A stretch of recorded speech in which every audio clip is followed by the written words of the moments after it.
here for Blog Writing 101. Here's a little business card.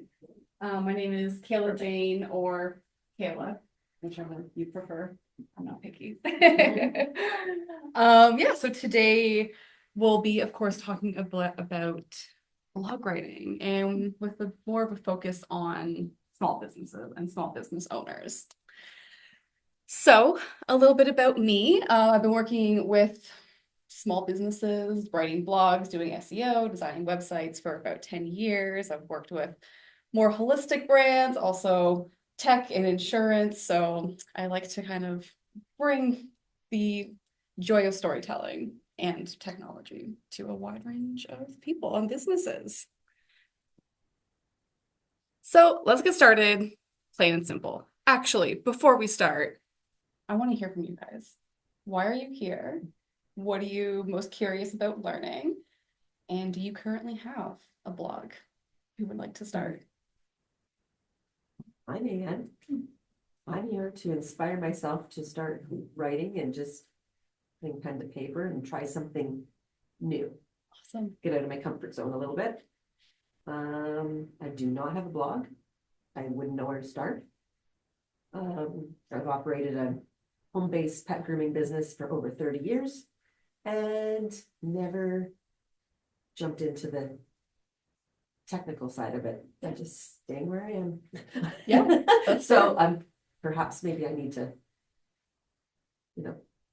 just get into the current year. That's okay. That's so exciting. Well, I can't wait to show you a little bit more about blogging. That's exciting. I'm Julia. I don't have a blog and I don't have a business either, but I'm interested in blog writing. I read a lot of blogs and it seems a very creative way to get a message out or a story, as you said. Yeah. So I'm interested in the creation of that and how you put that together. So I'm here to learn something new. Amazing. Well, welcome. So Brenda. Oh, wait for Krista. Sure, we can wait. Let her get seated. Hi. Good, how are you? We're just doing little introductions and Okay. sharing what we want to learn today. Okay. And if we have a blog. I think you know, do you have Pardon me? Do you have a blog? Yes, on your I website? do. You do? Okay. I was involved. I've been blogging away. Oh, that's great.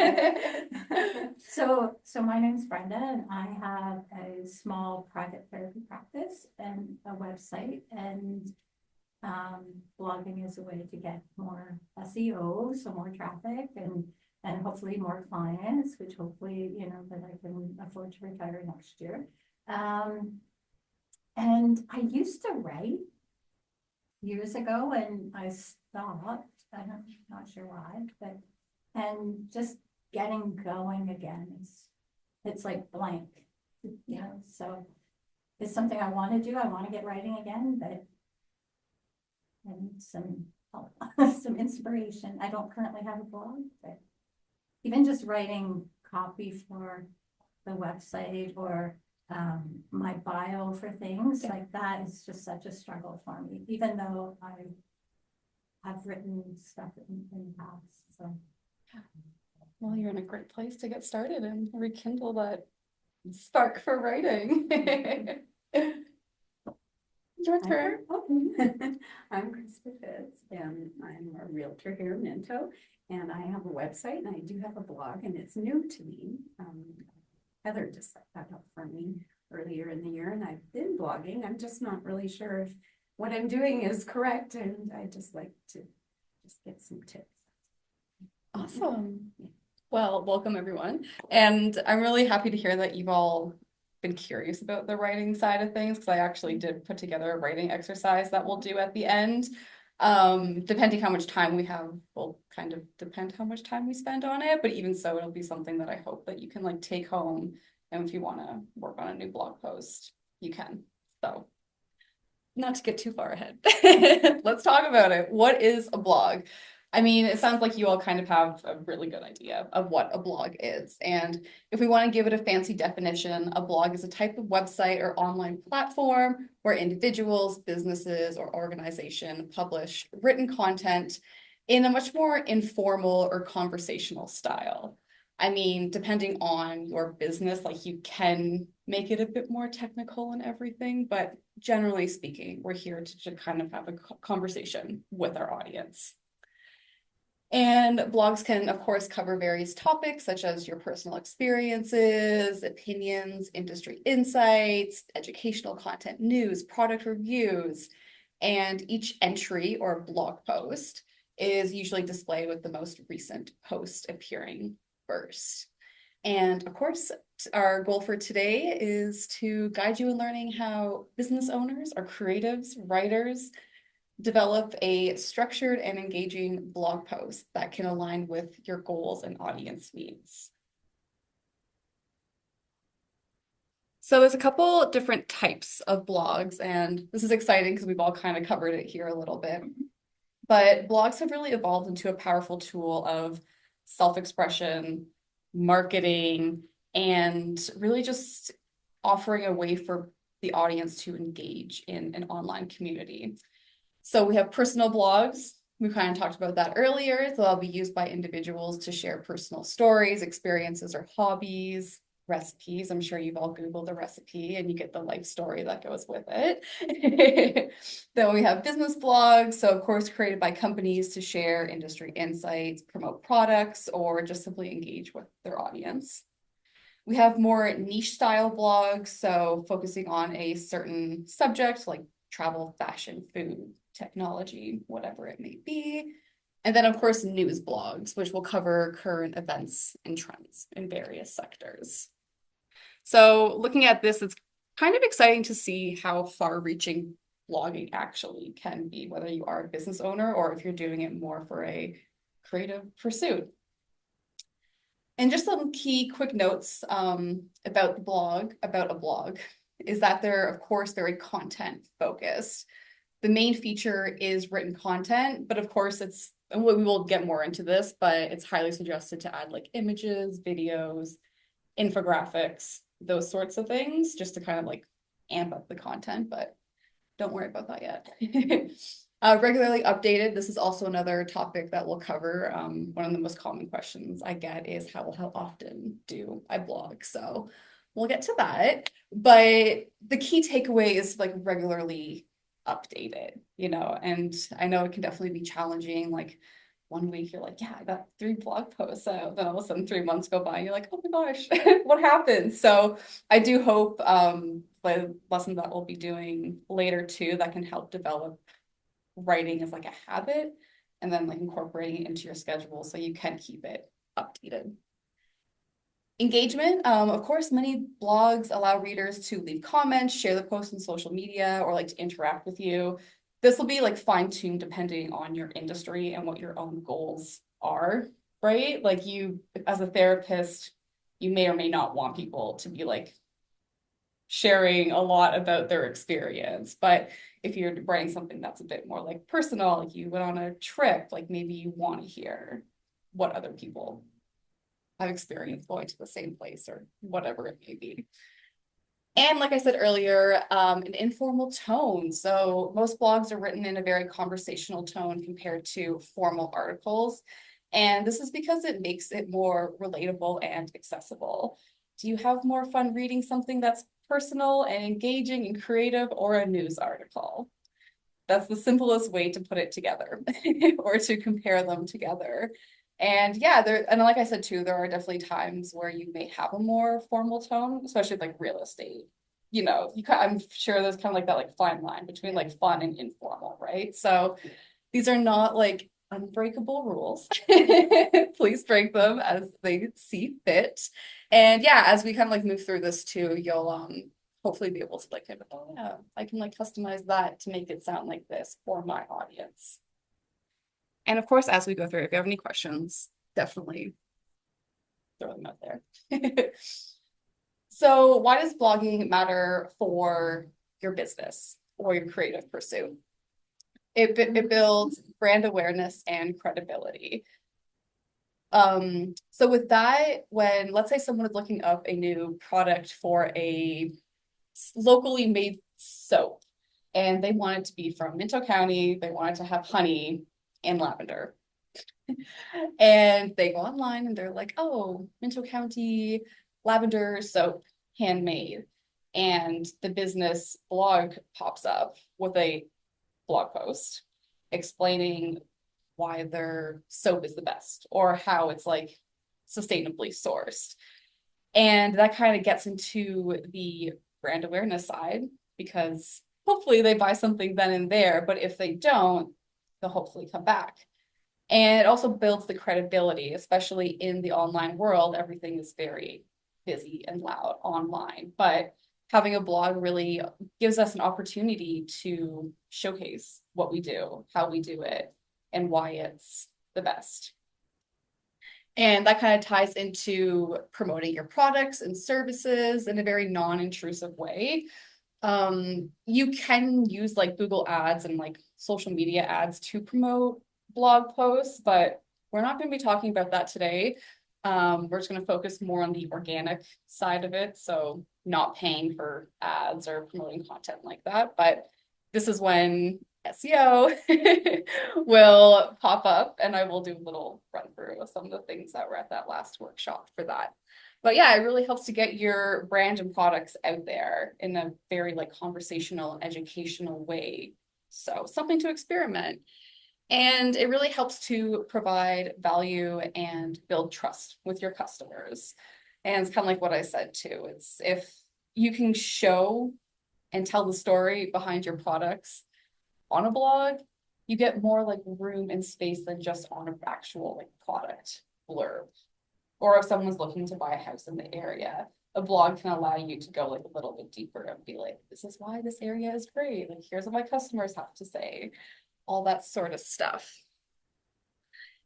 And yeah, engaging with your audience and establishing authority. So there may be, depending on your industry, more competitive bloggers, writers, websites out there.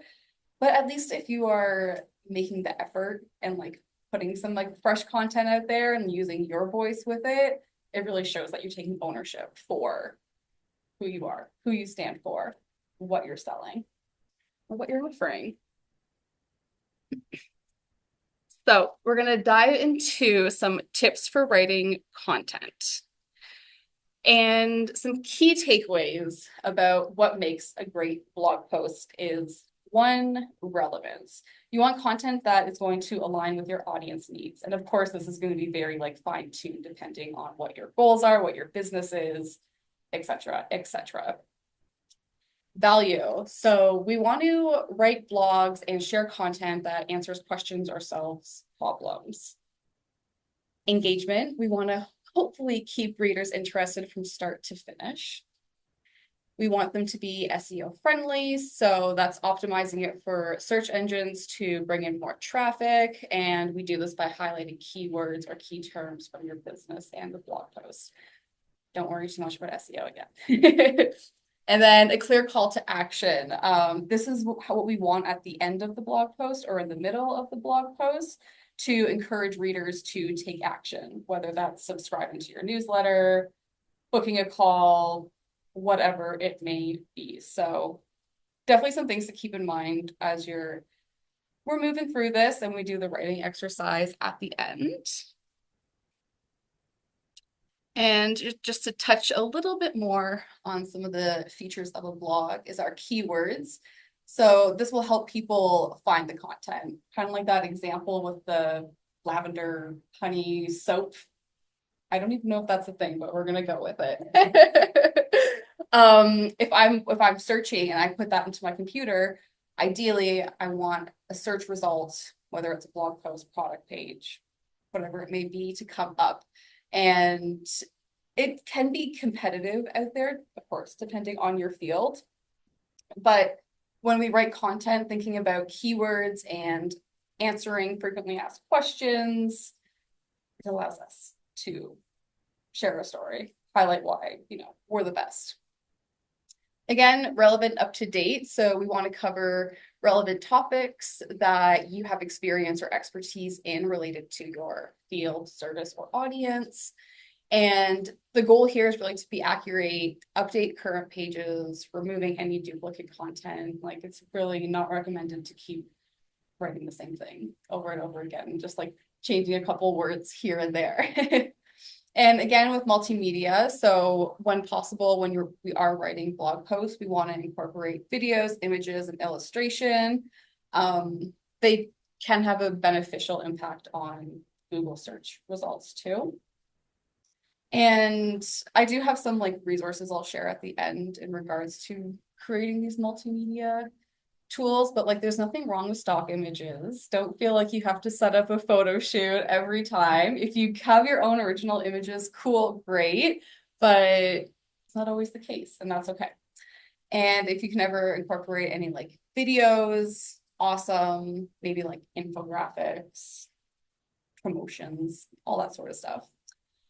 And then again, lastly, call to action. So we really want to finish off with a clear call to action that supports the readers to work with you further.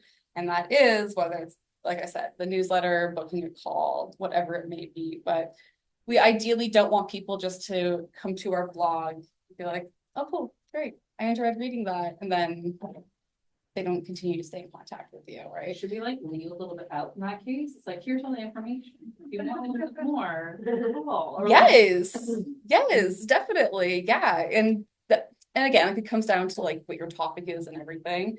But that's the biggest like takeaway we want with it. Like we don't want to just only put out like free content for our readers. We want them to like connect with us, to work with us, make their lives better for what you have to offer. So yeah, you can definitely like leave a little bit out and then sprinkle it in at the end. Definitely. So now we're going to go a little bit more into the actual writing process. So I broke it down into 4 or 5 steps. And step 1 will be finding your audience. And there are couple ways that we can do this. The first one is kind of just asking yourself, like, who are your ideal customers? Are there anyone that you specifically want to draw in? How can you get them in? Are your competitors doing anything that's maybe catching your attention? And this target audience is a group of people that sorry, I definitely typed that wrong on there. We're just going to ignore that.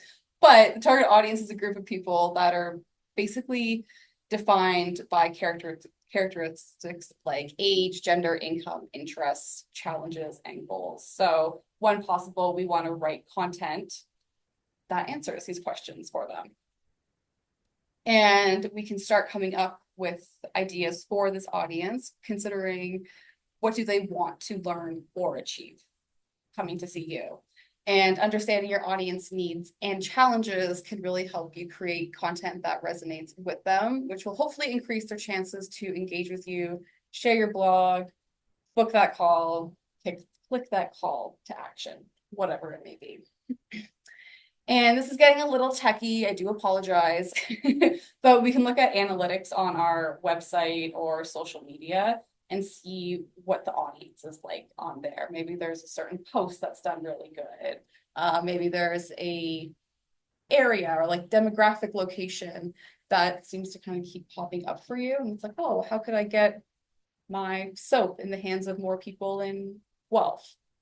Those sorts of things. And yeah, definitely like understanding the audience's common questions, pain points, their needs. It really just supports us in creating content that not only shows that you are valuable and engaging, but also you offer a solution to what they're looking for. So after we consider who our audience is, and I definitely recommend spending like some time with it. That's not normally a question you might know right away, but sometimes depending on what you want to write, like you may want to go a little bit deeper with those analytics or asking, you can always send out a newsletter being like, hey, I'm working on a new blog post. Is there anything you would like to hear from me or post it on social media? Like, don't be afraid to ask the people who are like right there, right? So step 2, choosing your topic. We've found our perfect ideal audience and who we want to write to. So now we have the big daunting task of choosing the topic. And some suggestions to help us move through this daunting task. I am not going to lie, it can be hard, but we can get through it. And first thing, like brainstorming ideas. Just start by identifying those audience needs, researching trending topics, using keyword tools, and even just reflecting on personal experiences or expertise. Maybe when you were out and about, you overheard a conversation about someone talking about therapy or real estate or being a small business owner. And like sometimes like going out to the local coffee shop can be an interesting experience to get some inspiration unexpectedly. And yeah, so it's good to always, like with this, I recommend just honestly sitting down, making a point list, go crazy, have fun, drink too much coffee, and just like see where it takes you, and just kind of like ask questions. Like maybe there's something you wish you even knew about your brand, or yeah, even like what the competitors are up to too. Or not only just competitors, but those who like inspire you. Like, why do they inspire you? What about their content makes it worthwhile to engage in?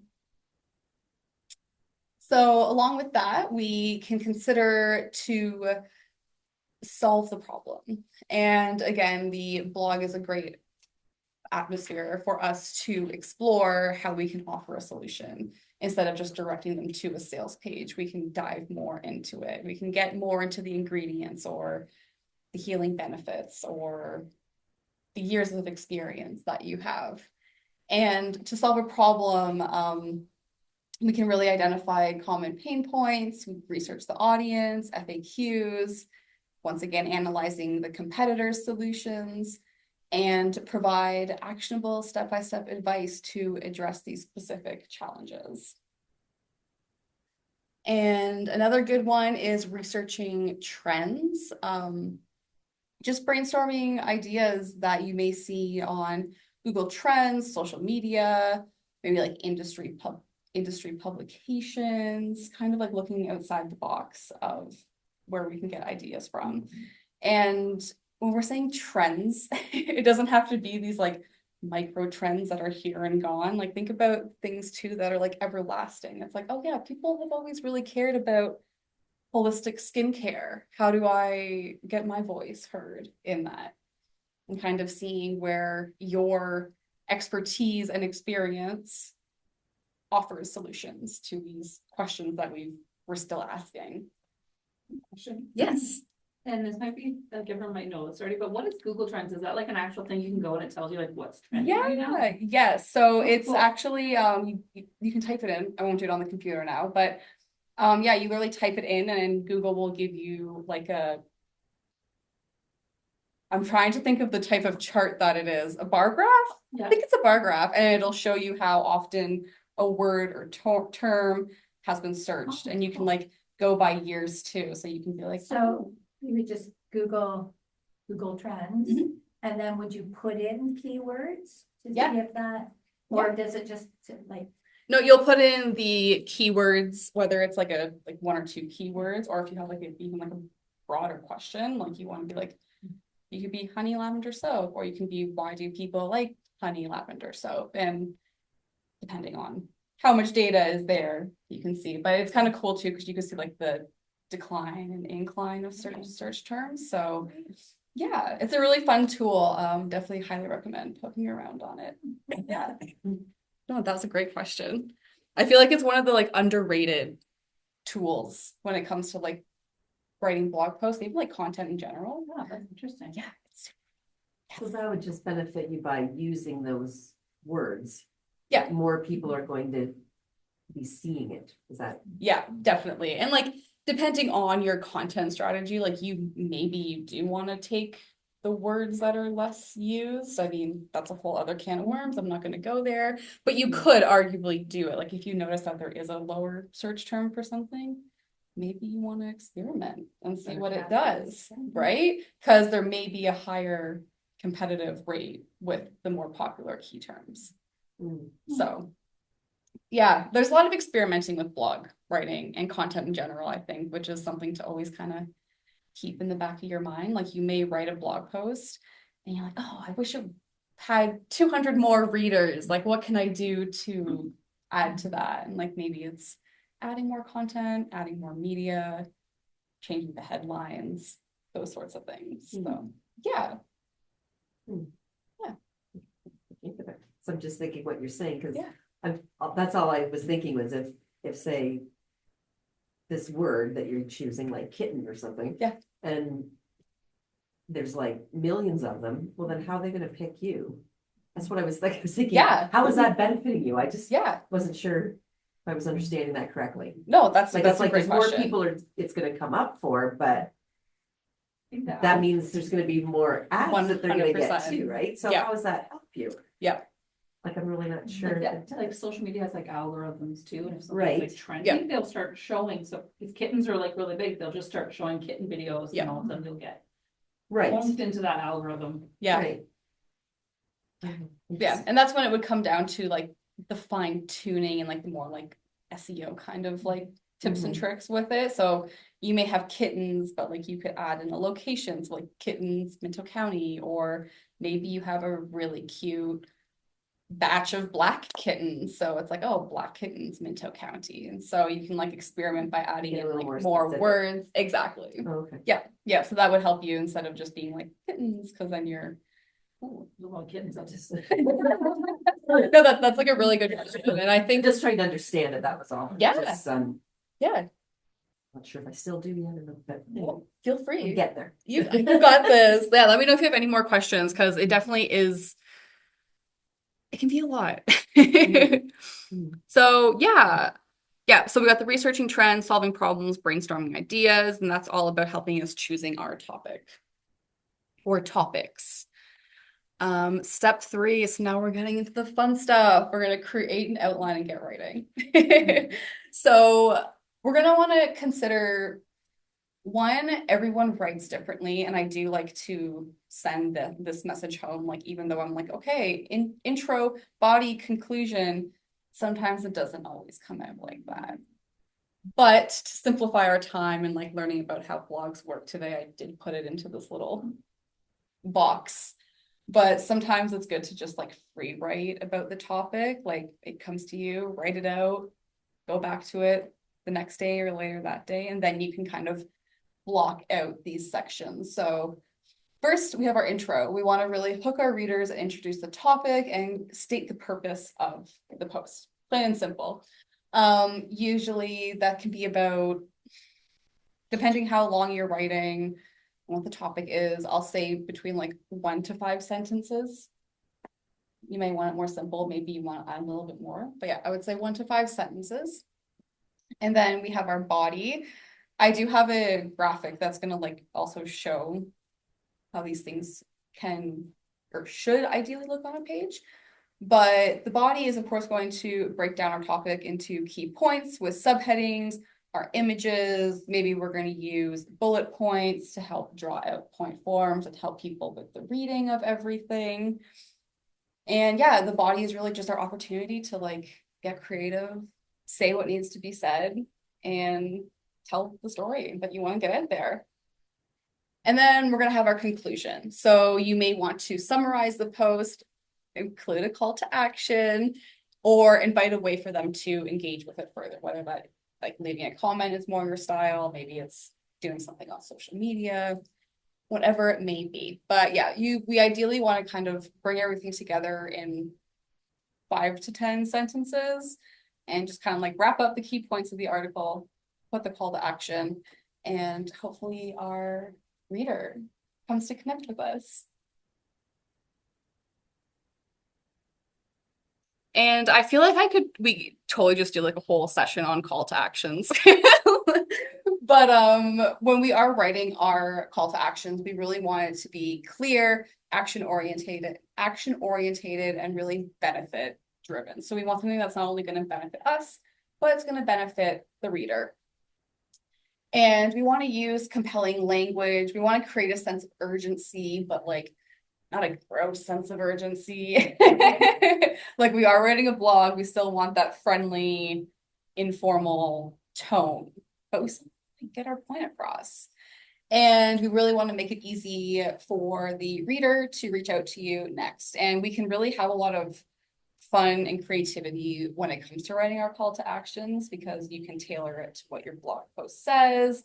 Maybe you have a current promotion going on that you tie into it. So there's honestly like a lot of creative freedom with call to actions. It doesn't just have to be a little box that's like, sign up for my newsletter. Like, you want to give them more. Like, oh, yeah, if you book a free call with me, you'll get free lavender honey soap.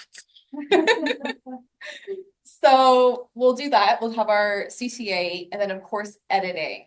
If you have someone that can read your writing, cool, great, awesome, but also not the end of the world.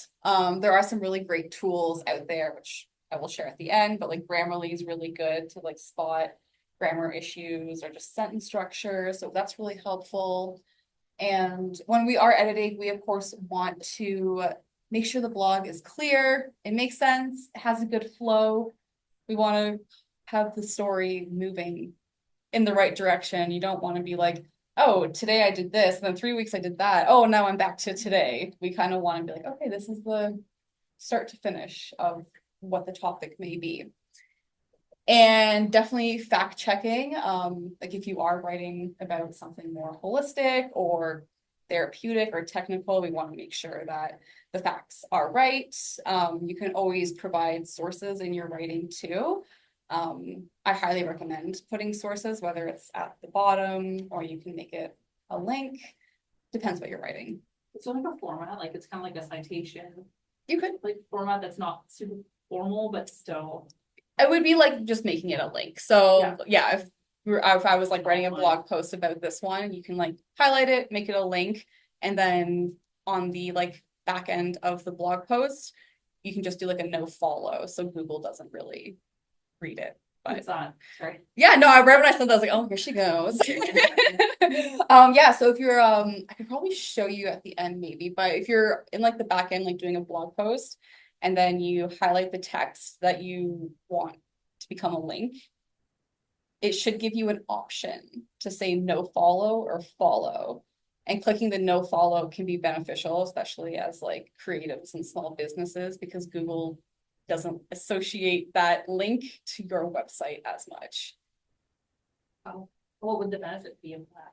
Because we want your content to shine. Okay. Yeah, but like, and let's say you're writing about, okay, I'm sticking with the honey lavender thing because I don't know. Like it's going, it's here. Yeah, we started honey lavender. But yeah, so let's say if I was writing a blog post about that and I didn't have any content about why lavender is good. But then I made a link to a blog that was all about why the benefits of lavender. I don't really want to give the other competitor the credit for it per se. I mean, if they're like your friend and you work together, like cool, yeah, do it. Yeah. But we want Google to kind of be like, oh, that link is outsourced. It's not part of the content that's here.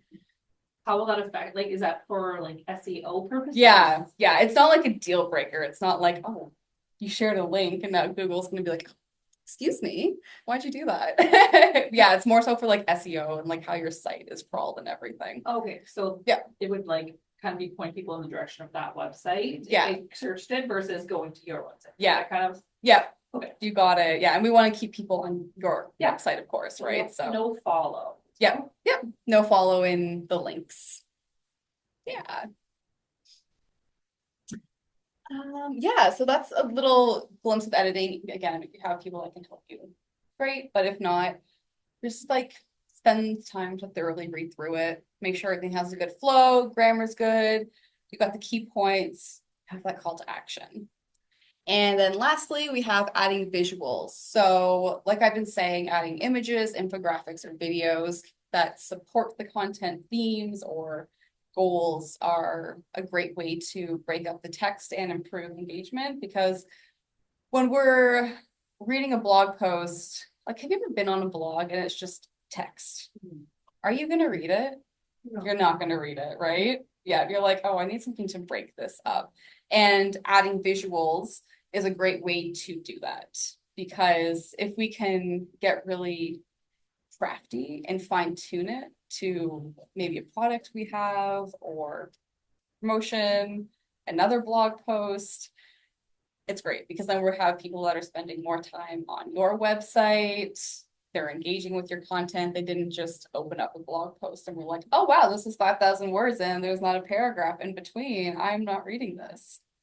So it's really about adding like that visual like aid and simplifying data too. Like if you are writing with more technical themes, like I do this a lot in my insurance, more technical freelancing work, we want to offer like visuals of what everything is talking about, but of what the blog post is talking about, adding like graphics and all of that. Canva is probably the number one. I know you guys do workshops with Canva, but Canva is like really great for that. You can like type in a theme, like maybe I want to make an infographic for my honey soap, and you can do like honey and like customize it to your brand and stuff. So it's also kind of that like subtle messaging of your brand too, which you can sneak in there if that's what you're going for. So this is kind of just a reflection of what I was saying about the long text. We don't want that. We really don't. And some of the ways that we can break up our content is, so H1 will be like your main title. So we're switching it up and we're going with pizza now. So that's your main term, pizza. I would never recommend you doing this. It's similar to the kitten example you gave. Like, well, why would I just put one word? We ideally wouldn't do this. It would be like best pizza, Minto County. And then we would have a H2, so that's just a second header underneath that, which gives a little bit more detail into what the blog post is going to be about. So here are the top 10 most delicious pizzas for vegetarians in Minto County, I might say. And then we'll have like our intro paragraph in here. So that will be like your 1 to 5 sentences of, last 3 months I've been trialing all the pizza in the area. Here's what I found. And then we would play around with these H3s, which are just smaller headlines, to continue to break up the text. And in here too, like maybe we want to add those visuals, maybe we want to put a bullet list, and yeah, just kind of like breaking up the top types of pizza or whatever it may be. And we can continue with this depending how long your blog posts are. Another common question that I do get a lot too is like, how long should a blog post be? I like recommend minimum like 500 words. Sometimes that can be a challenge depending on the topic though. So like at the barest minimum, 250. 250 to 500. 500 is like the sweet spot. If you can get the word count higher up to like 800 to 1,000, it can be more beneficial for SEO and even just adding more value. Like we want our readers to spend more time on the page too. That's why we're making a blog, right? We want them to not only read the blog post and hang out with us, but we want them to spend the time like reading and like digesting and getting the information that we want. And arguably, even though in this day and age, people spend like 3 to 10 seconds on a web page, that's why we want to break it up like this too. Because like I said, if we land on a web page that's like the one on the left, we're out. But if we land on a page that's like the one on the right, maybe we'll like scroll around, see what they have to say, see what the headlines are. Maybe there's some really good pizza photos, and then you're like, oh yeah, that's the one I want to go to. So yeah, aim for like 250 to 500 words if you can. If you can do more, awesome. And even when it comes to writing more, like don't feel like you have to write more, because then you may get into that like era of like, oh, I'm repeating myself over and over again. So, it's like any writing practice. It's like, okay, like what's my story? What's my goal here? Who am I talking to? How am I getting my point across? And considering how we want to break it up with those elements like subtitles, images, bullet lists, those sorts of things. So how is that sitting with everyone? I have to confess that Yeah. lots of times I just read the headings. Yeah. And then I might read like 3 lines under the heading. Yeah. That's better. Look at the picture. Look at the Yeah. pictures. You don't need to confess anything. We all do it. I've seen the website data. Recipes, I go to a lot, and like there's a long story, and I'm like, Oh, jump to the jump recipe. to the recipe. I jump don't to the- I don't Yeah. really I wanna- know. Yeah. And I feel like recipe blogs are an interesting thing too, because they spend so much time writing these like articulate stories that I don't really need anyone who reads, but then we're spending all this time reading the recipe. It's very sneaky, but that's a conversation for another day. And I don't like, especially on Pinterest, it'll say, 10 great. Well, I'm looking up knitting patterns, 10 great knitting patterns for kids. And you go there and each one is a link to something else. And I'm Yeah. like, I want it to be. so then all you're that jumping for me. all over Yeah. and, oh, It's not a good experience. and if I don't like it, I don't wanna do it ever. Yeah. And that's a good rule of thumb too, like as you are working on your blog too, like if you see things like you don't like, there's a good chance that Other people don't like it. yeah. Yeah, and that's the thing too, it's like we want to like simplify the experience, even though it can sound like a lot, like having all these headings, call to action, all that, but if we're just simplifying what we have to say in a nice format, everything is clean, concise, informative, speaks to the audience, I'm like, cool, we did our job, right? Versus these websites that have all these links that are going here, there, and everywhere. It's like, oh, that's not an enjoyable experience. So we want to make it as enjoyable as we can. Not only for us for making it, but for those who are going to read it, right? So. And then we have our exciting step 4, publish. I'm gonna be honest, I was torn about like showing different websites for publishing blogs, but I didn't do it because I felt like we would all probably be on different platforms and it may have been kind of overwhelming. So I'm thinking at the end, if anyone has any specific questions to like publishing on like a blog website or their own website, like maybe we're all in Squarespace and we can do like a walkthrough or whatever it may be. But I just wanted to throw that out there. I thought about it. I was like, oh, should I do like a walkthrough of everything? And I was like, there's a lot of websites out there. So we can dive more into how to actually like hit publish and have a blog feature on your website at the end of everything. Is there one that you like recommend as the best, or it's more like it's best to have on your whatever format your Yes. website's in, have it through that. Yeah. It's connected. Yeah, you definitely want to keep it on your website. So let's say you have a website on Squarespace. I mean, Squarespace does have the blog functionality hooked in, but ignoring that, you have a Squarespace website and you're like, oh, I want to start a blog, but then you go to Wix or WordPress and make it there. It's like very conflicting for our friends at Google or Bing to read it because you're not going to get the same URL. So that's already kind of like not great. But then also you're potentially missing out on people that already know your brand.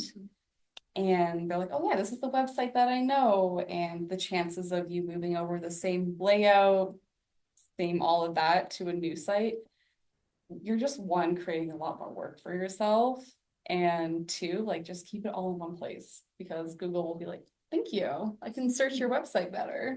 So posting it on your website is not the same as publishing it. It is. It is, sorry. Yeah. Okay. So I could just post it on my website and I don't have to worry about publishing it? Yeah, so like the publish it is more like, oh, I wrote the blog post and it's done. Now it's out into the wild. Oh. okay. Yeah. So I would just upload it to my website? Yeah. Oh. Yeah. So yeah, that's why I think at the end, like we I can have no like idea how to see do that, but I would do that. who's your website with. That's okay. Heather design it? No. I think I'm gonna get it. Not to wrong, put you so I'm on the not spot, I'm gonna- sorry. Yeah, because I'm gonna say, oh, it's with such and such, and I'll be totally wrong, because, all the words don't really mean. That's okay. That's okay, we can figure Too it many out. names. There is, But she did show me how to upload okay, them when I get them written, but I haven't gotten them written, so I haven't looked at that. well, you know what, writing them's the first step. Yeah. Yeah, And the person who did my website suggested I like have 12 before Yeah. I even put one out there. you can even set your own goal, but So we I have one can- of three, So you know, like you're ahead of the game. Yeah. You don't publish them all at the same time, but definitely. Yeah. Yeah. Are you a Squarespace? Yeah.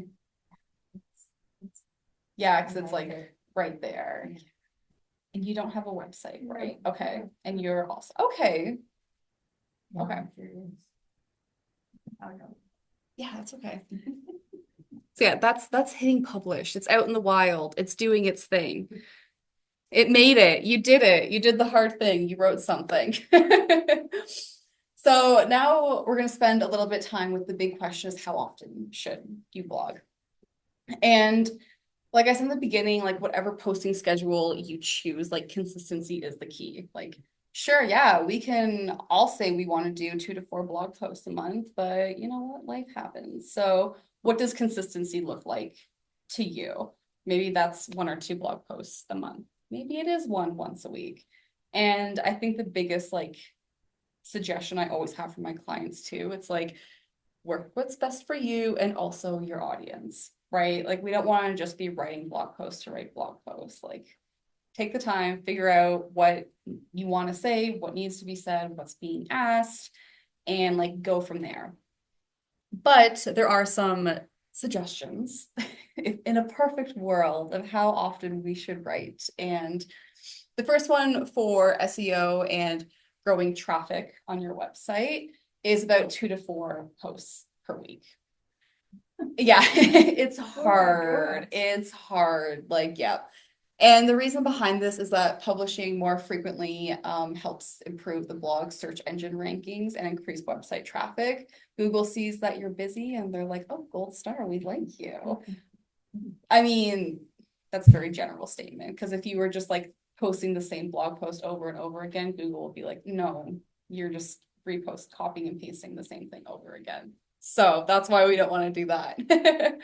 And yeah, this gives you more opportunity to rank for various keywords, really growing your audience a bit quicker. And it can be really effective if the blog is new. And these regular content updates signal to the search engines that your site is active. So maybe if you are starting a new blog post, maybe it is worth doing one. And if it works with your schedule, of course, like if you can get out 1 or 2 blog posts a week, or sorry, 2 to 4, give it a go. And even if that slows down, you won't be like super penalized. But yeah, Google always knows what we're up to.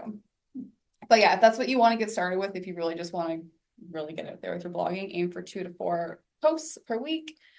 If you're looking to have consistent audience engagement, we can lower that down to 1 to 2 posts per week. And posting at least once a week keeps the audience engaged without overwhelming them. This frequency balances quality and consistency, which is, of course, the key to building a loyal readership. And this is kind of like that sweet spot for most bloggers and business owners. And it really gives us the time to create well-researched, high-quality content without burning out. I mean, I know. What a general statement. I'm so sorry. But yeah, I think that that's like the sweet spot with a lot of my clients too. It's like if I can get 1 blog post out a week, awesome. And yeah, so it's so hard. Like it's definitely challenging. Like if only we just had unlimited time in the week, we would all be writing 4 blog posts a week. Because I know you do a lot of work with SEO. Have you Yeah. like kind of done research or seen in your experience that like blog posts really help with the SEO? Like Oh, when you're actually doing the, the 2 per month, do you notice a difference versus like 1 to 2 times a year? it depends on the industry. I mean, I feel like that's always the answer. That depends. But it does depend on the industry and even like the time of year too. It depends on the topic. Like some topics fluctuate more than others. Like with winter around the corner, all of a sudden there's this huge spike in like winter attire and like a blog post went up to like number 1. That was like, I wasn't even thinking about my winter tires, but thanks, internet. Guess we have to update that one now. So yeah, like it really depends. I wish I had a more clear-cut answer. But yeah, it depends on kind of like what you're aiming for, really, and like it could also like echo back into like those trends and stuff Yes. that are Yeah. going on, right? Like Yeah, if it's like the middle of summer, no one wants to hear about your tires. no, Winter tires. no, and I'm okay with that. But yeah, maybe if there was like something went viral on like Instagram or something and everyone was talking about, soap. And then it's like, oh, maybe here's an opportunity for me to like share about the new product launch that we have coming up. Can information in the past, like say you wrote about soap, this certain type of lavender and chamomile soap. And then all of a sudden, a year later, chamomile is like all the rage. Will Google like connect that? Like, will it be able to connect you to like old posts, or is it more like? Yeah. Yeah, that's a great question. So it will. And if you do notice in old blog posts getting a lot of action, I would always recommend like going back to see if you can update it. Like, is there any new information, new products, whatever you can add to it, just like freshen it up and kind of point to the search engines that you're engaged in this thriving new topic.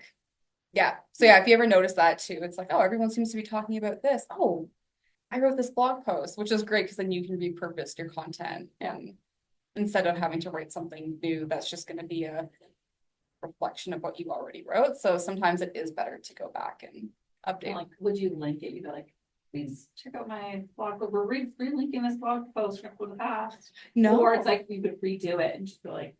Yeah, I would just like open it up on your website, your CMS. Like the original. Yep. And then do what you need to do. And then reset the date to the most current date. Download and save an original copy as like a PDF or something just for your own records. But yeah, just go back in and add what you want to add, remove what you want to remove, and Back to the top. yeah. Yep. Yeah, oh yeah, so then just like wrap that up.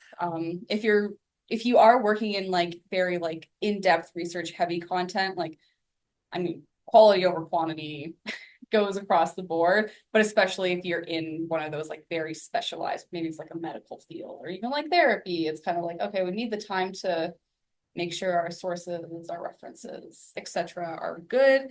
And yeah, like we're working on building your credibility as an expert in what you offer, right? So it's not always good to, yeah, it'd be cool to have 4 blog posts per week, but at the same time, if you're offering like very like dense, full, lots of information to your readers, then take your time.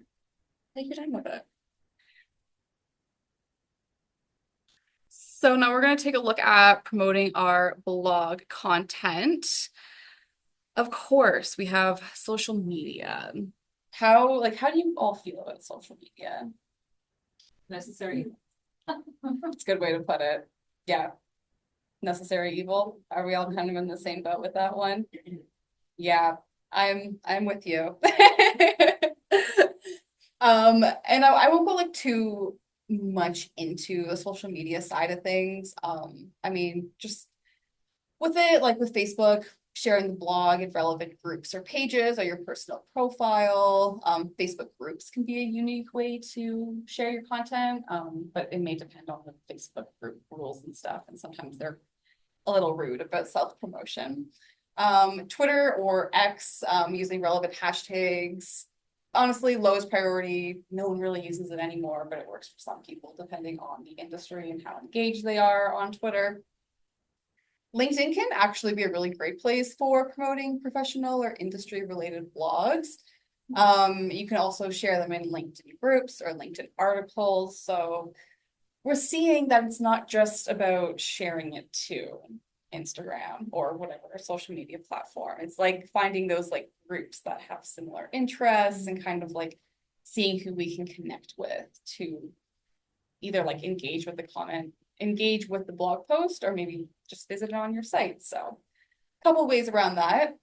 Instagram, of course, is a great place for experimenting with those visually appealing graphics or stories to promote your blog. Pinterest, similar thing. It's very like visual driven. So I'm not saying run out and make sure you have every single social media platform, but I would pick like one or two that work with you and your goals and your audience.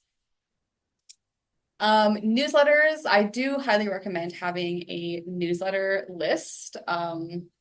It's a great place for you to send updates to your subscribers about your latest blog posts. So hopefully they come take a look, poke around, forward it to a friend, that sort of stuff. And this is also a great way to have a call to action too. So maybe if we do a blog post that's like, oh, we have a new product coming out in 2 weeks, sign up for our newsletter to be the first to know. So we can kind of like have a couple things going on there. A unique way, if you're looking to experiment with getting your blog out there and like really connecting with people online, is guest blogging. And this could be you writing guest posts for blogs or websites that are in your industry or your niche. And when you're doing this, there would be like some type of agreement that allows you to allow a link back to your blog. Like I'm sure there would be like an author profile. So you're kind of getting your word and your website out while also focused in the same industry and audience. And you can also invite people to do that on your blog too. It can be like a two-way street. And again, online communities, this is kind of similar to the social media side of things. If I were to like pick 3 things for you to like take away today, it would be the guest blogging, the newsletters, and picking 1 or 2 social media platforms that you feel the most comfortable with. The online communities can be great, but they can be very time consuming finding the right places to share content, and then also kind of in the same boat as, oh, you might not be able to. But if you're looking for, if you've done the other 3 and you're like ready for something new, like give Reddit a go. There's also other forums that you could share your blog content with. But that's more of like a experimental, like, oh, I want to check the boxes. I want to try something new.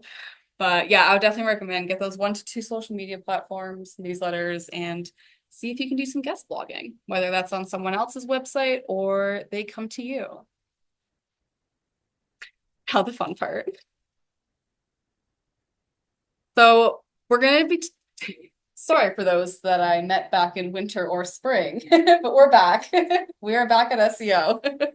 And I did want to sprinkle in a little bit of SEO because one of the main reasons why creatives and business owners create blogs is because we want people to find our website. And blog pages can be a huge, huge support system in that sometimes even like outranking like our actual product pages. Like I have clients that will have like 1,000-ish views on a certain blog post, but then this one product page is only like 25. But because we have that call to action that links it to where it needs to go, everything is conversing. So it's something to definitely consider. This is the little nugget of SEO. How comfortable are you guys with SEO? Have you heard of it? Is it an alien language? Well, it's the same as, I think we're talking about search engine optimization, Yep. right? Yeah, Yep. so yeah, it's just like pinpointing exactly what you're saying. It's like pinpointing to a specific thing Yeah. that tracks the traffic to your particular site. Yes, I get that. Awesome. All right, we got a room full of experts. Look at that. So yeah, that's exactly what it is. SEO is the process of improving our website, our blog content, our pages to how they are going to be visible on search engines. And this is done by ranking higher for relevant keywords related to your products, services, and areas of expertise. And improving search visibility increases the likelihood of attracting customers and continuing to build that loyal audience. So in my line of work, SEO is extremely important. And I really appreciate this simple little graphic that explains how search engine works. So you did it. You're going to publish your first blog post. Confetti, champagne, we're having a party. And then Google is going to send its bots or spiders to crawl your website and review the pages. So it's going to pick up on the keywords. It's going to scan your content. It's going to look at the images. And then it's going to index your page, which is just a fancy way of saying it's like, oh, the page has been filed away. Looks good, doesn't look good. We're not worrying about that today though, because it's your first blog post and it's going to be fabulous. And then if your page meets the ranking criteria, Google will show it in the search results. So that's a quick little snippet of how in the world search engines work. It's kind of cool. And just some quick tips on like what like a search engine result page is. In the next slide we'll explain a bit more, but we have our knowledge panels, maps, images, videos. It's like that initial page when you type something into Google. So those are our SERPs or search engine result page, which is where we want your blog posts to show up. So it looks something like this. We've all seen this, right? When you go to Google and you type something in.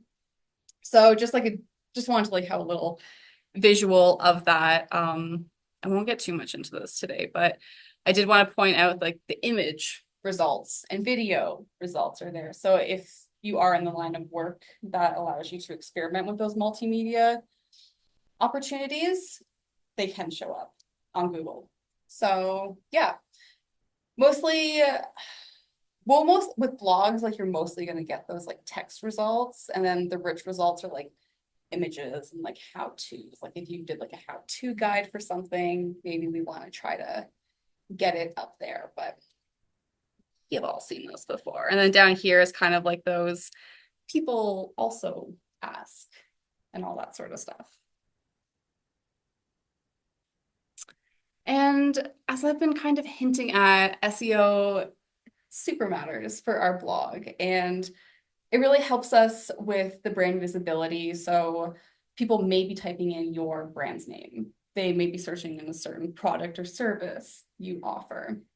And if you're showing up on the first page or so with Google, that's awesome. Like I trust that brand, because how many of us really click through to the 10th page? No, I have. It's fun, but usually no. So while we're working on our blogs, it's a really awesome force of like improving that brand visibility and like getting our name out there and seen. It also helps us understand our audience, going back to who are we writing for? Who is this blog post for? And we can find some suggestions for that or support for that by looking at the Google Analytics, Search Console, SEMrush and Moz, which are other tools. But spending the time to see like what people are searching, where they're searching from, can really help us fine tune our blog content. Local SEO or like PR initiatives. This is like really helpful for if you have a Google My Business page, reviews, or offering like helpful content. This is also a great opportunity for us, especially as like a smaller community, to like toss in those like location keywords. So experimenting with that when it's there. And the user experience, like what we were saying about, oh, all the links and the long text and this and that. We want to make sure people have a valuable and functioning experience on the website, because they're going to be more likely to remember you.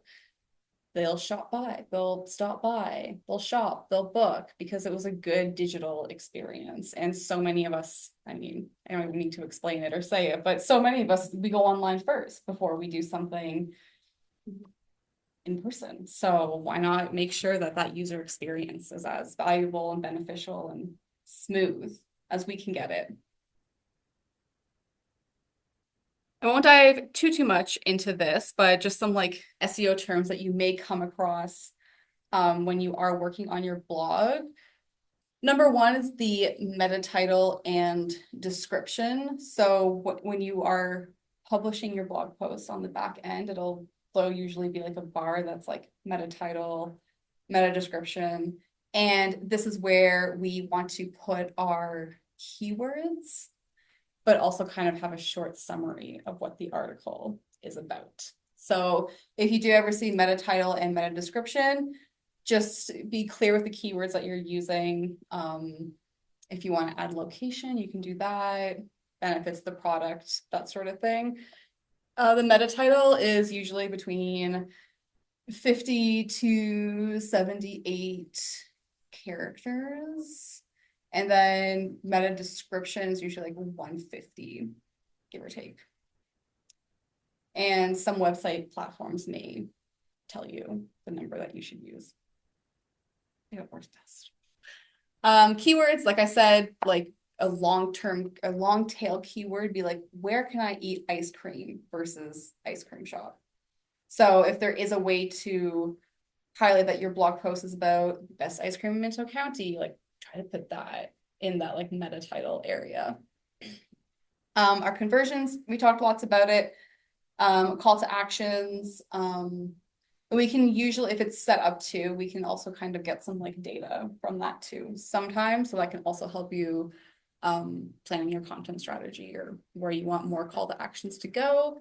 And then backlinks or links, that's just linking to another source or website or maybe your own website. So yeah, it can definitely be valuable to have like links to your own content too. Like, oh, if you're writing about best pizza in town, like, oh yeah, 3 years ago, we also found the best ice cream in town, read it here. So definitely like feel free to integrate your other blog posts into your current blog.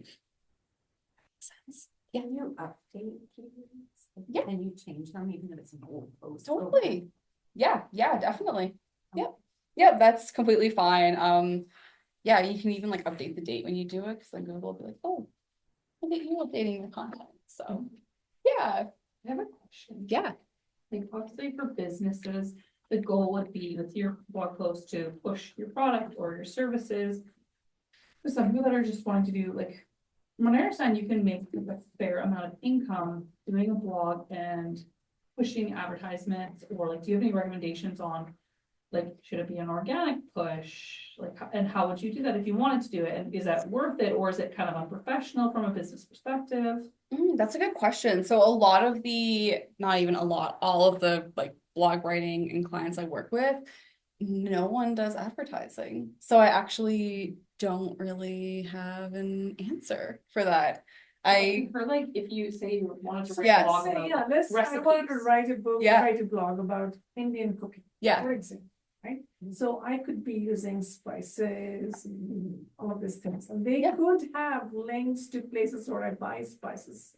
Yeah. Like there is a specific And then site you that would I get go paid to for how many source of my links. spices. Oh, yeah, like the affiliate programs and Yeah. stuff like that. Yeah, you can do it. I haven't worked with anyone who does it. Okay, I'm gonna be that's- honest. So I don't wanna, like, I know you can do it. Question. Yeah, because you definitely can. We'll But do it. sometimes they'll have like, if you put in this code. Yep. Then you get a discount, like, Yep. so they know it came from your site, Yeah. right? So they know you're generating that traffic for you, right? Traffic from them, right? Yeah. That could be a source of like, a source of income. in terms Totally. of Ads that are going in there, right? Yeah, and I do see it online too a lot. Like if people have like their Amazon storefronts or whatever, but if we want to keep it more local, we could maybe work out something with a local spice supplier. And they can like offer you like a program or some type of like affiliate program.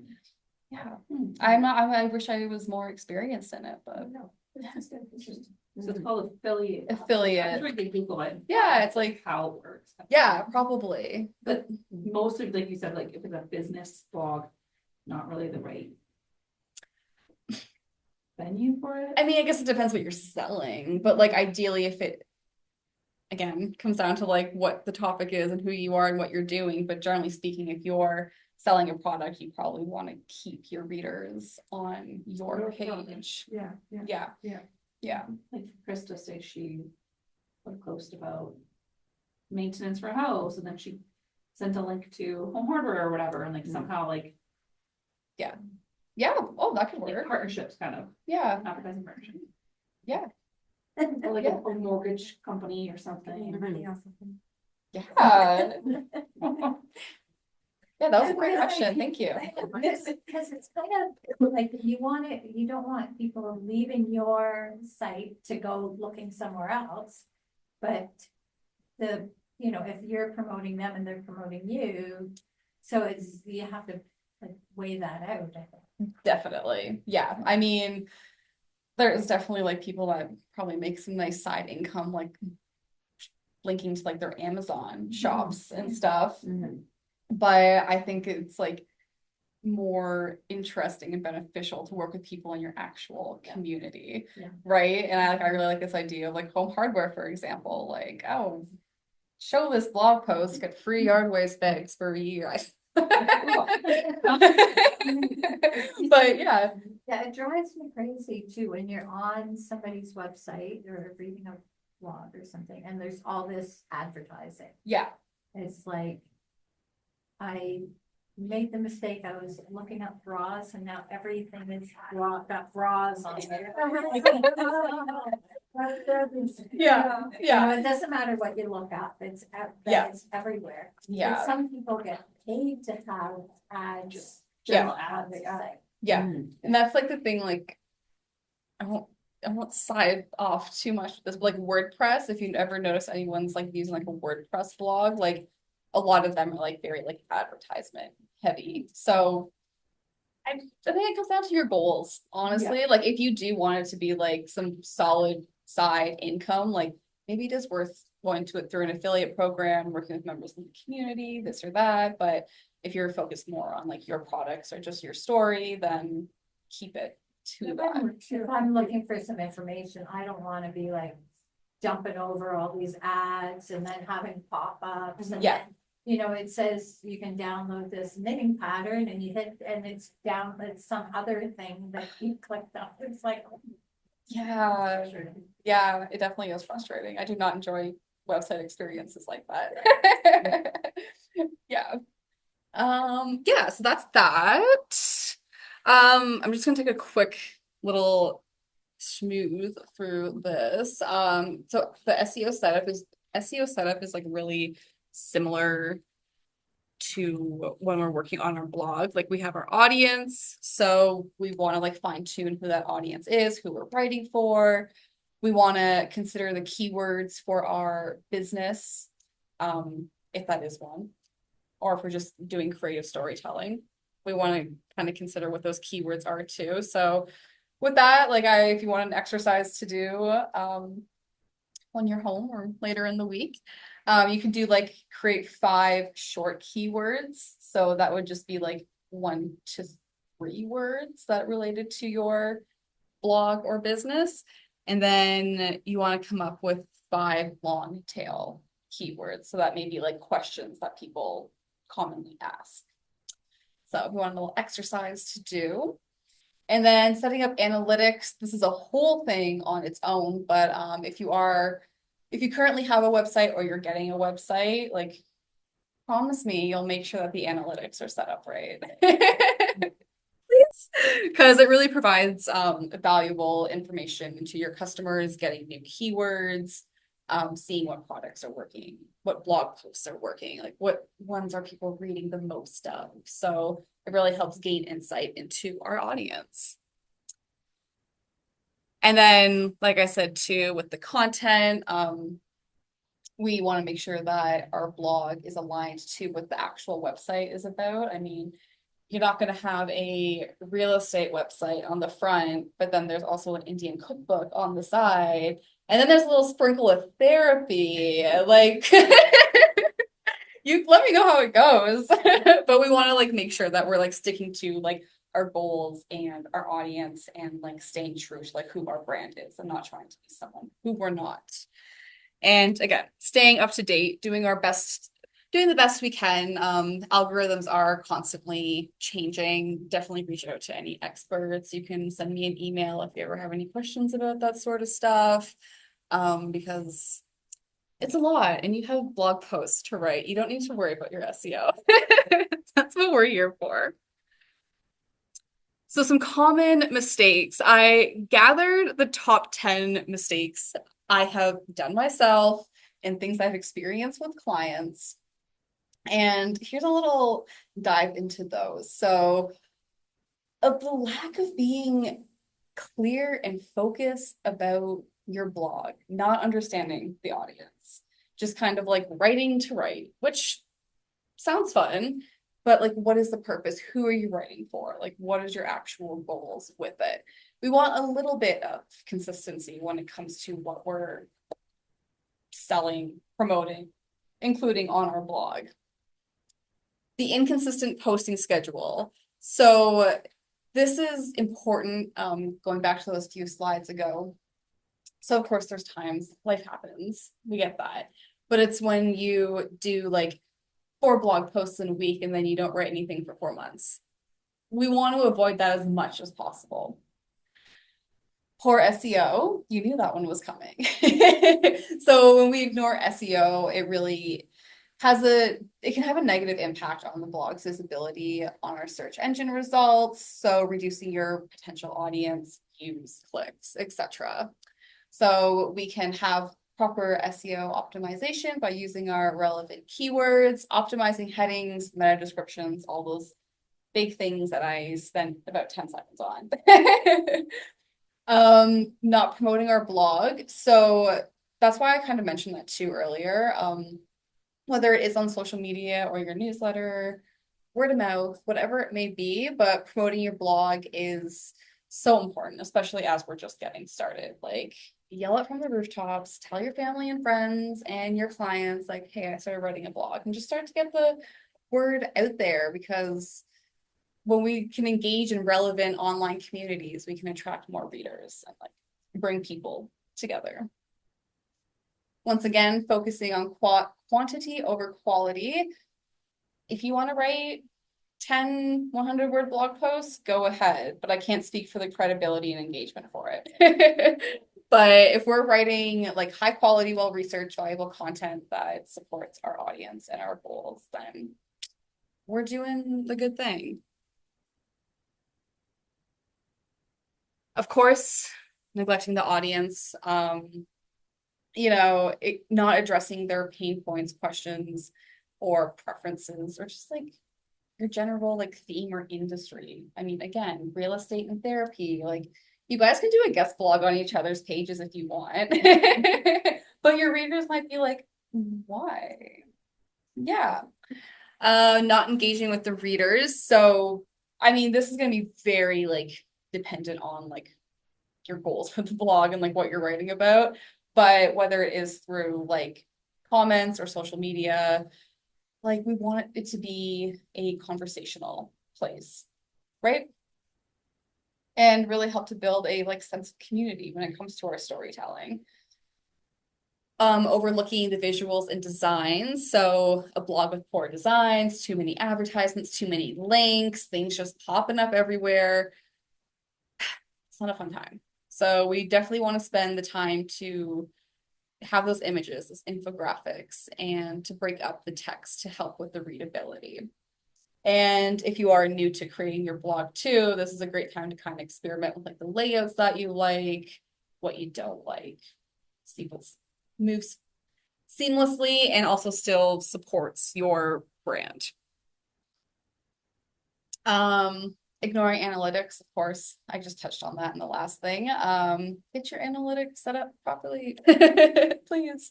It really provides valuable insight into like the reader's behavior and engagement, and you can really adjust your content strategy based off of that. When you say get your analytics set up properly, what do you mean specifically? Like, get your analytics set up properly. Yeah. Make sure that Google Search Console and Google Analytics are actually reading your website pages. just make sure that. Yep. You touched on that last time a little bit. I did probably a lot. That's okay. That's like a year ago. So how do you do that?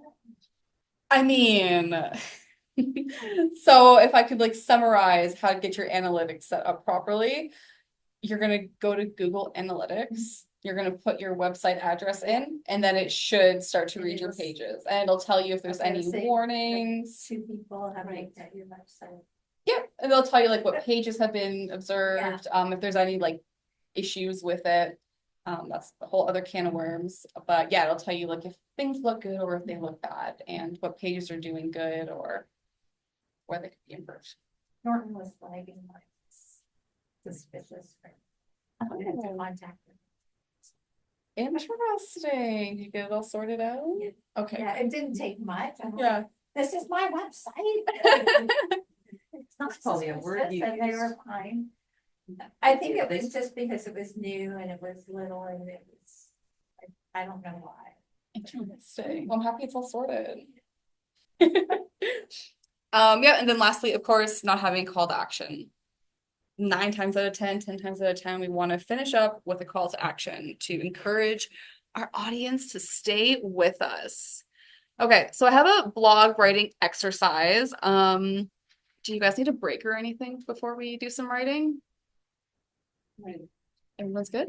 All right, awesome. Does everyone know the washrooms are just around the corner, there's water over there as well? Help yourself. Good, okay. So, how do I want to describe this? So with this, I mean, the goal is to write a blog post. I mean, I've caught you all off guard, so please don't get stressed about it. I would just invite you to explore this exercise. I mean, you're gonna get the slides after, so you can use it after and like actually spend your time with it. But I do want to encourage you to kind of just brainstorm, like take point form notes. If you want to like actually write something, like feel free.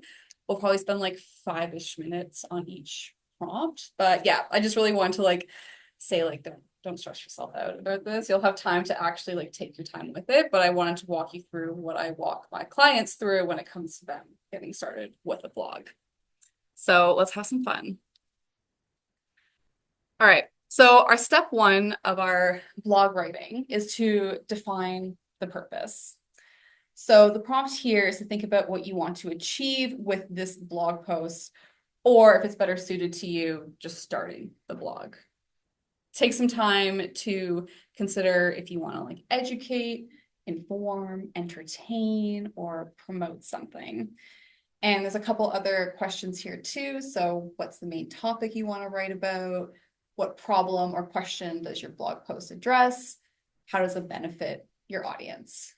And then a little action here will be to write down a 1-sentence purpose for the blog post. How do we feel about that?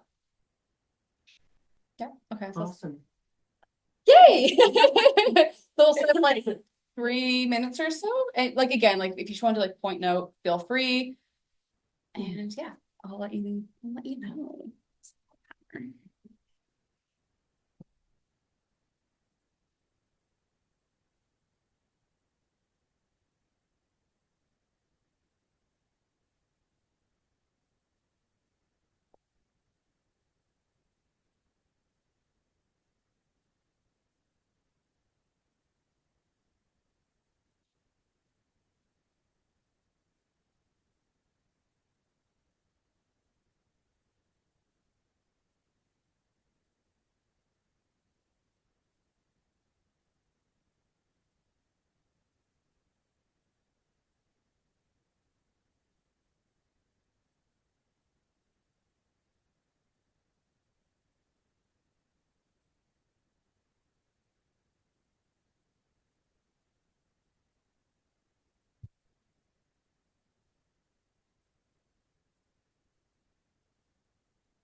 another 40 seconds or so on defining our purpose for the blog. It's kind of That's a aggressive big with that. question.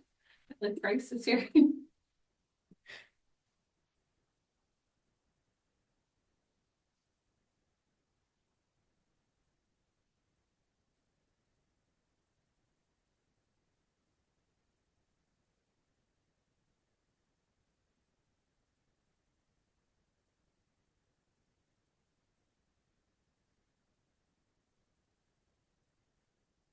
Right, what you want to finish up? How did it feel putting pen to paper? Good. Yeah. And like that's even when you're doing this too, like if you prefer to write on a laptop, go ahead, but I may be a millennial, but I will always handwrite first.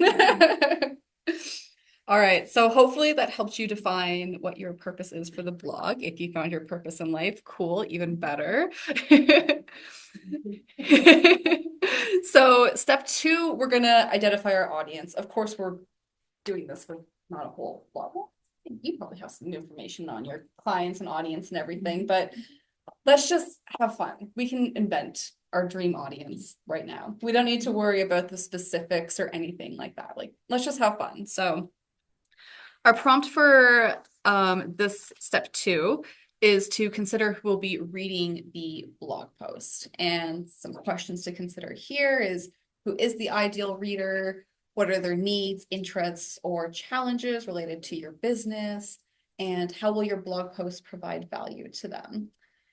And yeah, and you can create like a little audience persona if you feel called to. But yeah, just have fun, make them up. If you already have information, cool. If not, so we'll do another 3 minutes or so.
Mhm. 40 seconds or so.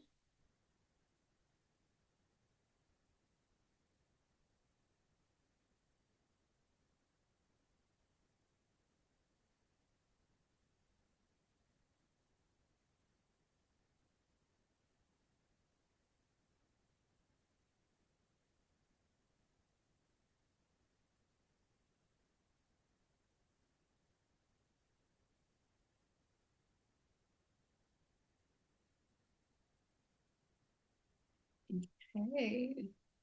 So now that we've defined our purpose, identified our audience, we're going to brainstorm some key points.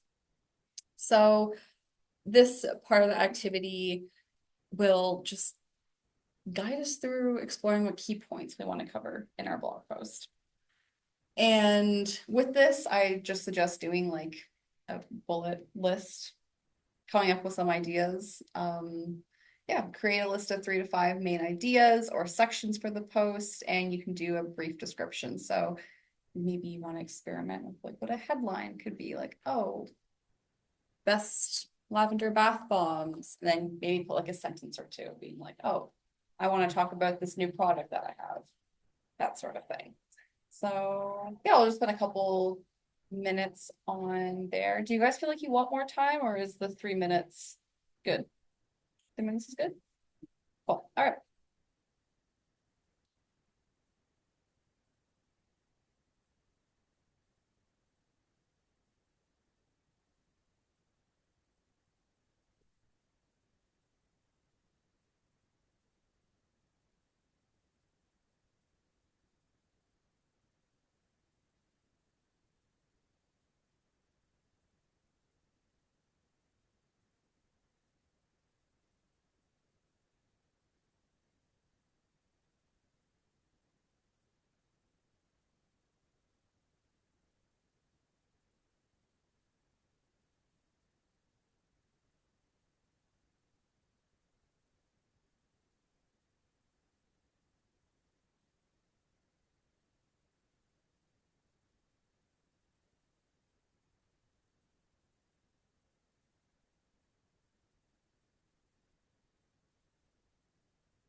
Final 40 seconds.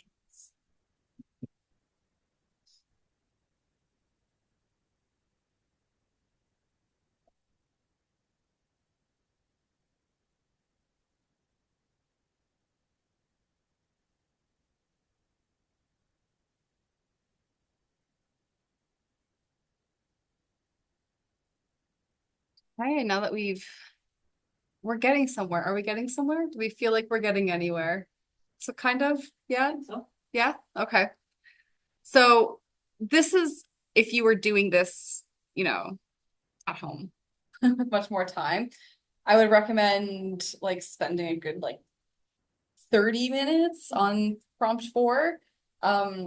Given like by this, once you start writing blog posts, you're gonna have a better understanding of your audience and all of that. So you're gonna spend like less time on that. This is kind of like the meaty part of the activity.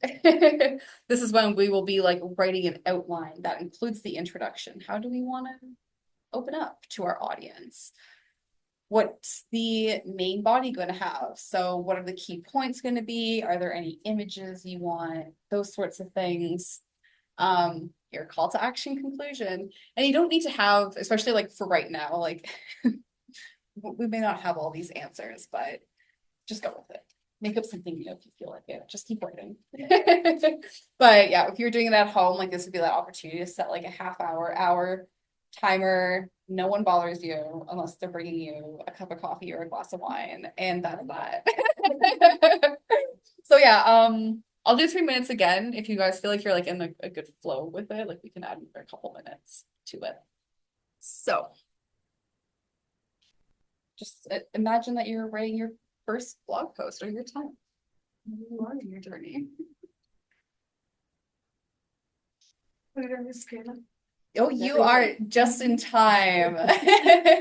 So we're on step 4. We're going to outline our blog post. So this is basically writing your dream blog post, but go easy on yourself. So yeah, just think about an outline that would highlight the blog post you want to write about. So what would the introduction be? What are some of the key points in the main article? And how would you want to finish the post? And what would you want your call to action to be? Like, feel free to, again, do point notes if you want. If you feel like going all out and writing paragraphs, do that too. And this would also at home be your uninterrupted writing time for like a half hour to an hour, ideally.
You all look like you're in the zone, so I'll give you another couple minutes.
All right, we got about 30 seconds left.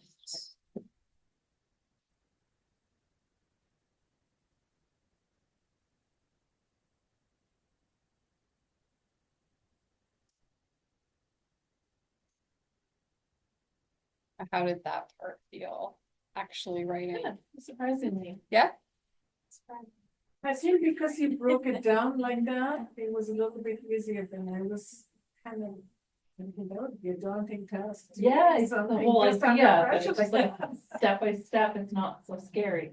awesome. I'm happy it was valuable. That's kind of what I do with my clients too. Like it can be so, and I'm like a writer too. Like I write like personal essays and poetry and stuff. So I'm like all over the place with my writing, but like it can be so daunting writing that like blog post. And it's just like, oh, there's like a million components. Where do I start? And like, you'll find your own flow, like to see how long you want to spend on things. Again, like the audience, that may come quicker, but I'm happy that breaking it down was helpful. I'm so happy to hear it. And then, so this would be like the this one and the last prompt would probably be like the longer nuggets where you're like, okay, again, do not interrupt me. I'm working on my blog post. That's that. So we can spend a few minutes on this if you all want to, just kind of like maybe like fine tuning, seeing where you want to go with it, maybe jot down any other ideas that you're getting. But yeah, this would be this and the step 4 would be the ideal time to just set that timer and do your own thing. But we'll just spend a couple like minutes here. Yeah. Yeah, I'll just give you a few minutes here to maybe just like read over what you were writing, if there's anything you liked or any key points you want to like really take out. Just see what comes up, see how you're feeling about it.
Mhm. 30 seconds or so.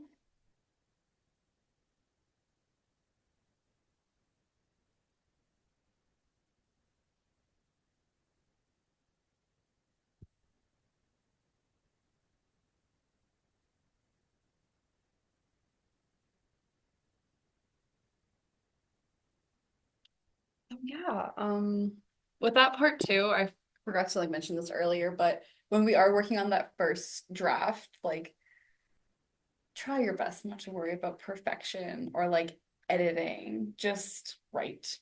See where it takes you. Because we have that editing phase for a reason. And sometimes you never know where like that writing process can bring you like maybe another idea comes up. So I always like to remind my clients of that. Like just get it on paper. We have editing time for a reason. First draft is never going to be perfect. So we're not going to do this part here because I do want to leave time for questions and whatnot. Step 6, refine and edit. Could also be another good time to set that timer for like 15, 30 minutes, an hour, whatever you feel like, and just spend time going through the content, what you liked, checking grammar, all that sort of stuff, maybe playing around with headlines, all that. And then after that, around this time, you could probably bring it into your actual website, like have it all typed up, start experimenting with those visual elements, adding in your SEO, making sure that's all attuned. So this would be more of the digital side of it. I mean, if you want to handwrite your meta tags and stuff, feel free. But usually at this point, we've got everything from paper to the actual website blog. And then step 8, publish and promote. So that's when we share the post with the world. We're going to publish it on our website or blogging platform. And then, of course, share it through the platforms that we choose to do so. And we don't have to do these now, but I do like to add like a reflection question. I do find that this is helpful as we're getting into like the flow of writing and blogging. And just take a few minutes after you've done this huge task. It is an achievement. And just kind of like considering like how you feel, like what did you learn from the writing process? How can you improve your next blog post? What feedback did you receive? Just like taking a few minutes to just kind of like reflect on it because it's not easy, but you did it. And I always want to like remind people when they're getting back into writing or blogging that it's good to reflect and kind of be like, oh, wow, this is what I learned. Like maybe this process would work better for me in the future. And then lastly, tools for blogging. You'll get the slides for these, so I won't like dive too much into any of them, but your content management system is basically a fancy word for your website. So you'll either see that or CMS, and that's where our blog is going to be.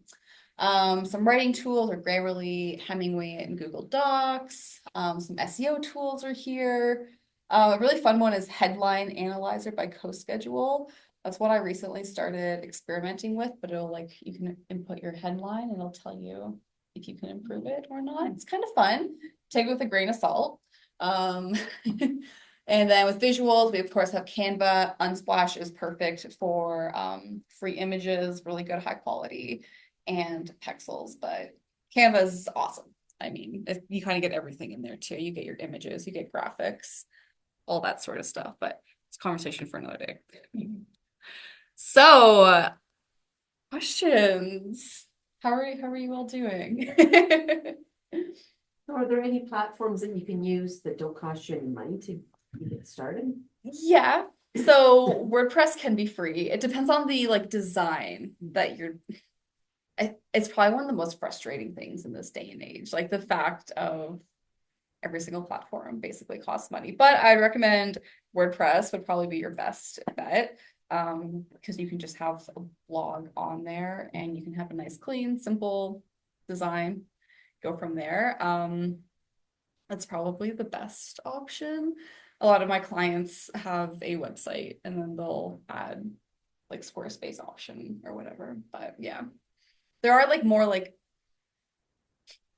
community platforms. Like, do people still use Tumblr? I feel like I should know that. I wouldn't recommend Tumblr. No, I would start with WordPress for a free.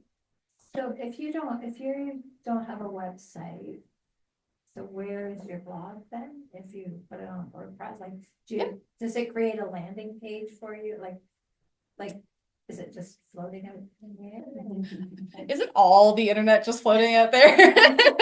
No, it's a great question. Yeah, so on WordPress, like your template will just be like, oh, I'm starting a blog.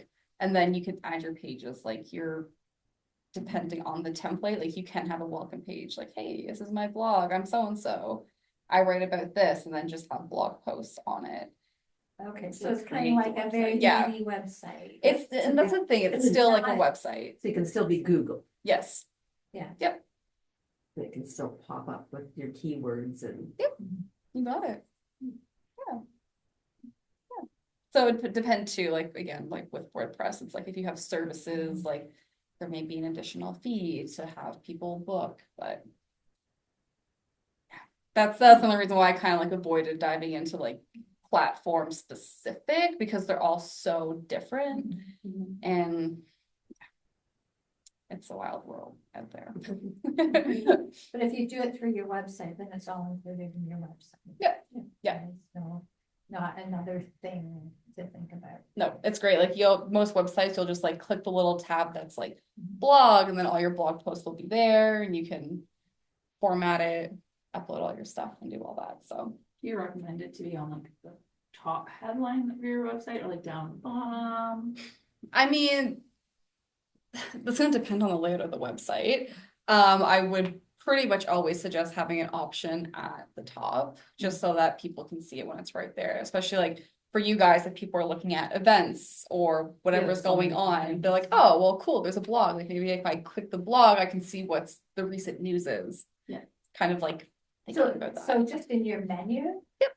Okay. Yep, I would definitely recommend doing that. You can put at the bottom too in the footer, nothing wrong with that. And then even depending on the layout of your website, you can add blocks, say, oh, latest blog post, and then the latest blog post will pop up on like your homepage or wherever. So there's definitely a few different ways, again, depending on like your layout and everything. But yeah, definitely always the home banner and footer, probably a good rule of thumb.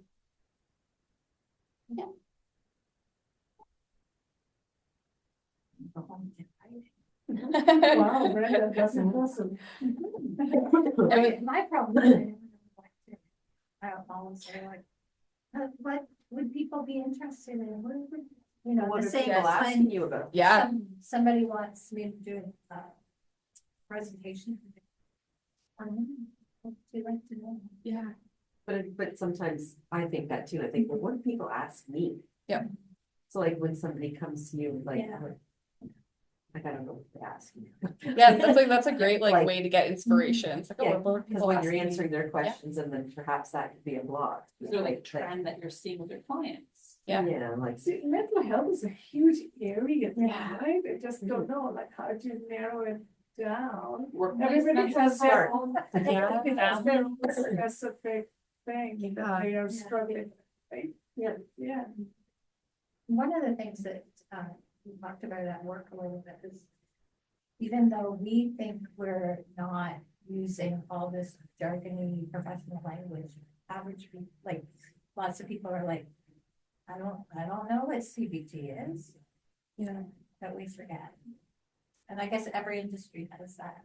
Oh, mhm. definitely. You could do a blog on what is CBT. Literally, I was just about to say that. Yeah. That's kind of Yeah. All those acronyms. Yeah. That'd Yeah. be cute. You could That would like, be cool, though. Yeah, that's a great idea because like those terms are, I don't have the data on hand, but I can imagine they are very widely Yeah. searched. So yeah, probably. I Yeah. imagine that is widely searched.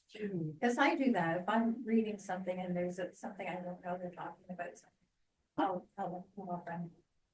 With a smartphone, like you're watching television and you're like, oh. Yeah. Or reading a book, oh. and that could be a way to like generate some ideas too. Like what are you Googling? Like is there a way that you can is there a way that could like turn into a blog post? Yeah, I think Mhm. you know, the first step is like it's cheesy, but it's the hardest. It's like just getting started and like publishing that first blog post, like finding your flow.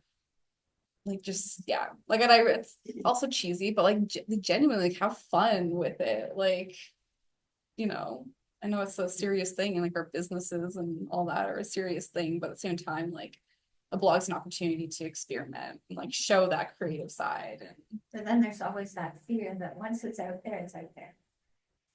Right? it And is, it's like, yeah. Yeah. I know, I think back, cause like I did have a blog like 10 years ago. Yeah. About like an interest, I was into like really into country music at the time. Yeah. And now I think back, I'm like, oh god, I think that's still out there. Like, Somebody look that up. Yeah, we have some Googling to do. But you know what I mean, like once it's out there, I see what you're Yeah. saying, like, Yeah, it's and then there. maybe in Yeah. 10 years from now, you're gonna look back and be like, oh my god. But I guess you should, if it's on your website, you can just delete it. Yeah, and you can always like change it. But- and- even if it's on your website, it could be other places. People could cite it, I guess, yeah. I don't know how that, I don't know how all that works. But if they, like you said, if someone links to your website, you take it off your website, the link will just be broken, right? Yeah, So, you got unless it. someone's like screenshotting it, Yeah, I guess Yeah. if it's on your website, then like you have You have some control. ownership. there. Yeah. Yeah. And that comes down to like the importance of like, in a way, it's like having your sources, like making sure it's like you stand by what you're writing and everything. So yeah, taking the time to just like respect the craft, I guess, you know, like it's not like you're going out there writing like terrible things about people. Like, and you found the writing exercise helpful? Like, do you think you'll take that? Okay. Great. Yeah. Yeah. Customize that. Like play around with it, see what works best for you. And even like a suggestion too, like even as you're getting back into writing, like maybe just forget about the audience and stuff for a bit and just make a habit of like writing a blog post and yeah. Just do it. because you said you were gonna do like 12 blog posts, do a bunch of them. Yep. just For the heck of it, and then go back and like, Yeah. which ones do I like? And I'll Exactly. check with those. Mhm. Yeah. And I like the idea of the timer.